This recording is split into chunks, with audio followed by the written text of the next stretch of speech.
til Misha. Og der er mor. Ja, Misha. Du er bare klar, hva'?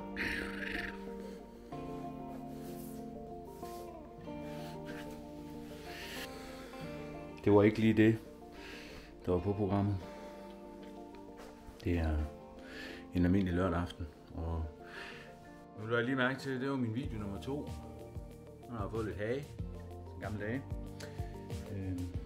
Men det jeg har tænkt mig at bruge min lørdag på, det er at lave noget makro.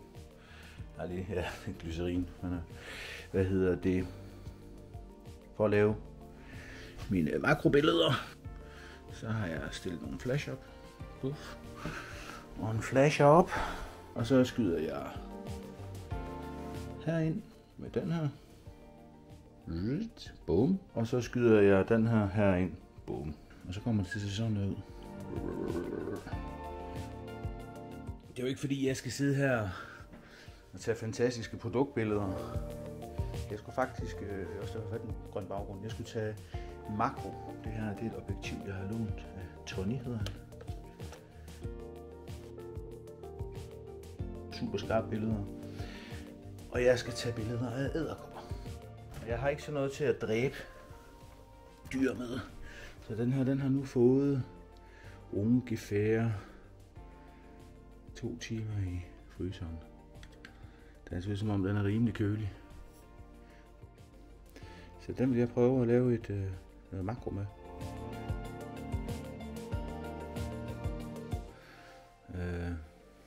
Ja, skulle have fandt os lige en sten. Nu kan jeg prøve at vise, hvordan det ser ud. Ta-ta! En død edderkop. Og en sten og et kamera og en backup edderkop. Hernede har vi skisme også. Og flash. Bum, bum, bum. Men lige om lidt, så vil jeg vise, hvordan det kommer til at se ud. Og så vil jeg prøve at se, om jeg kan modificere sådan en edderkop der. Det er lidt svært. Den har været frossen, så den sled de sådan, tilbage. Det er frygteligt. Men jeg har sådan nogle nåle, jeg har taget. Og så kan jeg sådan, så min plan er, så kan jeg sådan sidde og skulpturere rundt på den.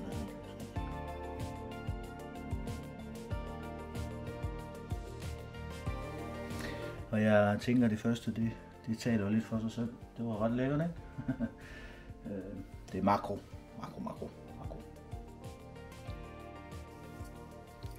Jeg har simpelthen fået rettet min lille, og det var lidt sværere end som så. Og jeg har fået taget billeder, og det kommer her. Og hvad synes I? Fantastisk.